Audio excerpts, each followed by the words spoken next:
A man came home from work and found his three children outside, still in their pajamas, playing in the mud. The door to his wife's car was open. The front door to the house was open. The dog was nowhere to be seen. So he goes into the entrance foyer there and finds an even bigger mess.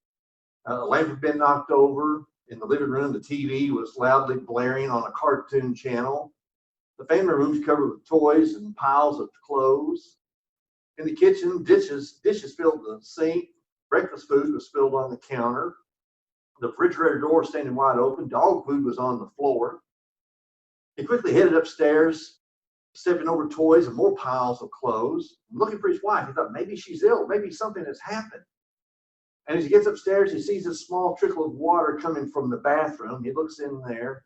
He found wet towels and this scummy soap, more toys on the floor in there, and there was toothpaste all over the walls and all over the mirror. Miles of toilet paper just piled up in a heap there on the floor. He rushed to the bedroom and found his wife. She's still in her pajamas. She's curled up reading a novel. He stepped in the door and she smiled at him and said, "How was your day?" He looked at her rather bewildered and said, "What happened here today?" She said, "Well, you know how you come home and you always ask, 'What did I do today?'" He said, "Well, yes." She said, "Well, today I didn't do it." Today, we recognize and honor mothers. Mothers come in all shapes and styles and colors. They also come with very unique family trees, if you will. For some, becoming a mother actually involved birthing a child. For others, adoption was the route to motherhood. Still others became a mother when they married a man who had children. Some serve as foster mothers. Some serve as surrogate mothers. So today, mothers with all your varied backgrounds and whatever path that you have followed to become a mother, we honor you and we celebrate you. Abraham Lincoln wrote, "All that I am or hope to be, I owe to my angel mother." Lincoln's mother must have had a great influence on his life, perhaps more so than even his father, because during that day and time, mothers were stay-at-home type. They typically weren't working outside the home, and they had much more time to be with the children and to influence their lives. I feel that today many mothers would prefer to be at home, to do the things that mothers often are doing. But the pressure of society to have more things and to do more forces many mothers to have that full-time job outside the home. It's a sad situation, but it is true. Perhaps if we all lived on less, we would actually have more. We might have fewer material things, but we'd have more spiritual values and strength in the children that we raise. We certainly have much more influence on those children. Today, we want to honor our mothers. And of course, honoring mothers should be an ongoing thing, not just a once-a-year event. We're going to look at a number of scriptures this morning and thoughts that give us both tribute and instruction to mothers. First, let's talk about how a mother never ceases being motherly. In other words, she never stops being a mother in her action. In Romans 16, verse 13, Paul writes, "Greet Rufus, chosen in the Lord, also his mother, who has been a mother to me as well." The Apostle Paul said that the mother of his friend Rufus had been a mother to him as well.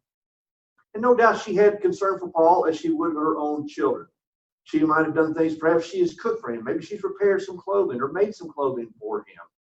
But she treated him as though that he was one of her own children. Maybe you at some point in time had a childhood friend who stayed at your home. Maybe more so than they did staying in their own home. And if that was the case, did your mother them as they did you? Maybe it was you who stayed at a good friend's house, and maybe his mother was a second mother to you, or her mother was a second mother to you. Some of those second mothers contributed greatly to the upbringing of the children of other women. Sometimes mothers and fathers feel alike. They just don't have an answer to how to correctly raise their kids. They don't come with an instruction manual. The Bible is the best guide that we have, but there's not something that covers every particular nuance of being a parent. And sometimes parents feel like they're at a bit of a loss on how do I deal with this particular situation. The wonderful comedian and writer Irma Bombeck believes she finally figured out why kids had an advantage in this parent-child relationship. That advantage was the education system. Irma said, there's always been schools for children that spend anywhere from 12 to 16 years of their lives in them around other children who share the experience of being a child and how to combat it. They're in the academic atmosphere where they learn how to manipulate parents to get what they want from them. They bind together to form a children's network where they pool ideas on how to get the car, how to get bigger allowances, how to stay home when the parents go on vacation. Their influence is felt around the world. Without contributing a dime, they have more ice cream parlors, recreation centers, playgrounds, and amusement parks than any grown-up could ever pull off. She said they never pay full price for anything. How do they do it? They're clever and they're educated. Some people think mothers should organize and form a union. I think education is the answer. If we only knew what to do and how to do it, we could survive. She goes on to say that she is one of the luckier moms. She came into motherhood with some experience.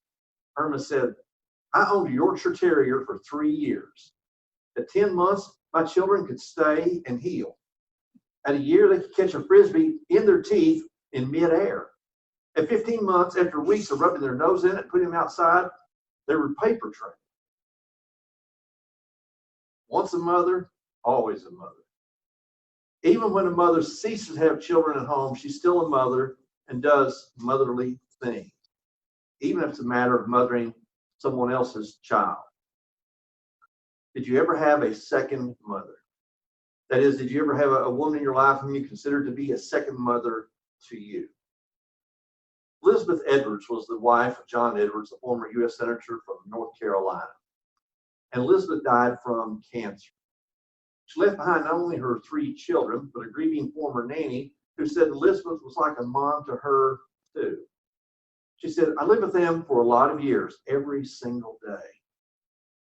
She's my second mother. She helped shape the person that I am today. We love her dearly. She is an amazing woman. What a nice tribute to Elizabeth Edwards. So we thank God for mothers who never stop loving, never stop giving, never stop caring, and never stop mothering, even when it's not their own birth child. So a mother never stops being motherly. Second, a mother teaches child obedience. In Ephesians 6, verses 1 through 3, we read, Children, obey your parents in the Lord, for this is right. Honor your father and mother. This is the first commandment with a promise, that it may go well with you and that you may live long in the land. If children are to obey their parents, that's plural. That includes mama. In fact, sometimes mothers are more the disciplinarian in the home than the father is, simply because they're spending more time with them. For a child to obey, there has to be an expectation by the parents for that behavior to occur. My brother and sister and I were raised by a mother who only had a couple of brief excursions working outside the home when we were young. So for most of our formative years, she was the stay-at-home mom, the leave it to beaver type of mother. So I know firsthand that my mother was more the disciplinarian than my father was. Mommy didn't wait for daddy to come home. She was known to use her hand, a belt, a switch, fly swatter, perhaps a 2x6 plank if it was handy for her. Today, many parents are not on spanking terms with their children. But being a godly mother involves doing some things that might not be comfortable and certainly in today's world, not popular. One method of teaching obedience involves punishment. God himself includes punishment as a means of teaching a child. We read in Proverbs 19, discipline your son, for there is hope. Do not set your heart on putting him to death. Again, in Proverbs chapter 29, verse 15, the rod and reproof give wisdom. The child left to himself brings shame to his mother. Please understand, when the Bible suggests a child will learn from the use of corporal punishment, a spanking, the Lord is not advocating for beating a child or abusing a child. There was a farmer who sold a mule to a neighbor down the road and explained, said, now this is a good old mule, but you got to be gentle with him. You have to be very, very gentle, ever so gentle. The next day, about 10 o'clock, this farmer hears a knock on the door, and he goes and sees it's his neighbor who bought the mule. And this neighbor, he is irate. He's demanding to get his money back for this mule. And the farmer said, whoa, whoa, whoa, what's going on here? He said, that mule's sitting in the middle of the barn and won't move, and I've been ever so gentle. The farmer says, let me help you. So he goes over to the neighbor's house. The farmer gets a big stick, goes behind the mule, and hits as hard as he can on that mule's backside. And that mule jumps up right then. And the buyer said, I thought you said you'd be ever so gentle. And the farmer said, that's true, but first you have to get his attention. Sometimes with children, corporal punishment is perhaps the only way to get their attention. Teaching obedience is essential to raising children with a healthy respect for others, for property, and even for themselves. The great Christian writer C.S. Lewis wisely observed, I believe that all pain is contrary to God's will. Absolutely, but not relatively. A mother spanking a child would rather cause it this pain than let it go on pulling the cat's tail. But she would like it better if no situation which demands a smack had arisen. Parents should not delight in punishing a child, and certainly if we get to the point where some corporal punishment, a spanking, is involved. But it's sometimes better to do that than allow them to carry on the path that they've chosen, because it's not going to take them where they want to go. There are certainly occasions when parents would just rather escape than deal with these unruly children, whether they're small or whether they are adult children. Irma Bombeck again wrote, when my kids became wild and unruly, I used a nice, safe playpen. When they settled down, I got out of the playpen. Another person wrote, I love to play hide and seek with my kid, but some days my goal is to find a hiding place where he can't find me until he's graduated high school. The godly mother teaches her children to obey because she's learned the lesson of being obedient from God. Proverbs 10, verse 1, a wise son makes a glad father, but a foolish son is a sorrow to his mother. So mothers, some of you have punished your children because they needed it and because they deserved it. But this is helping them form in the manner and the fashion that God has ordained. In Proverbs 13, whoever spares the rod hates his son, but he who loves him is diligent to discipline him. Today's world will give you a very differing viewpoint of that, a very contradictory viewpoint. It said, never, never, never touch your child, never spank them. But I trust God's wisdom more than I trust man's wisdom. We also read in Proverbs chapter 22, folly is bound up in the heart of a child, but the rod of discipline drives it far from him. We're not talking about beating children. We're talking about getting their attention. Someone has said these very insightful words to mothers. Children are going to grow up, so they need to be taught to obey authority figures. They're going to have a hard time following rules, have a hard time obeying their boss, the laws of the land and their government, if you don't teach them. And then they'll be saying the world is against them. They're wondering why everyone in society wants them to obey rules and to obey their elders. Then you'll realize that as a parent, you failed to instill those rules and laws in your child when they were little. You let them believe they were equal or better than everyone, including their bosses and the government. You let them believe they didn't need to obey anyone. Mutual respect is not going to work with their boss. They'll have to work and obey, and it will be hard on them because their mothers never taught them how to obey. Thank God for mothers who cared enough, who loved enough to teach obedience to their children in order to make them behave and help them learn to respect authority in life. A godly mother never ceases being motherly. A godly mother teaches a child obedience. And third, a godly mother lives a life of faith. In 2 Timothy, Paul writes again, I'm reminded of your sincere faith, a faith that dwelt first in your grandmother Lois and your mother Eunice, and now I'm sure dwells in you as well. So Paul's speaking to his young mentee, and he's saying, I've met your grandmother, I've met your mother. I see the faith they exhibit, and I see the faith in you. You have learned this because you have followed them. You've observed them. They were faithful in their teaching, and now this is in your heart. So Timothy's faith, in part at least, came from his grandmother and his mother. So we thank God for a mother's faith. Abraham Lincoln said, I remember my mother's prayers, and they've always followed me. They've clung to me all my life. Proverbs 1:8 instructs us, hear, my son, your father's instruction, and forsake not your mother's teaching. And we know that as children, we didn't always receive readily what our parents were teaching us. It was going to be good for us.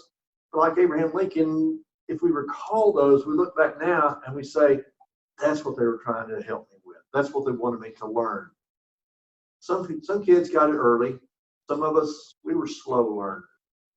But we appreciate that the fathers and mothers were doing that for us. So we think about a mother living a life of faith. 4 ministers were discussing the Bible and talking about what was their favorite translation. One liked the King James Version because of its simple, beautiful English. Another liked the American Standard Version because it was more literal and came closer to the actual Hebrew and the Greek text. Third liked the more modern New International Version. And the 4th minister was silent. When he was asked to express his opinion, he replied, I like my mother's translation best. And the other 3, they're a bit surprised. He said, can you elaborate for us? He said, Mother translated the Bible into everyday life, and it was the most convincing translation I ever saw.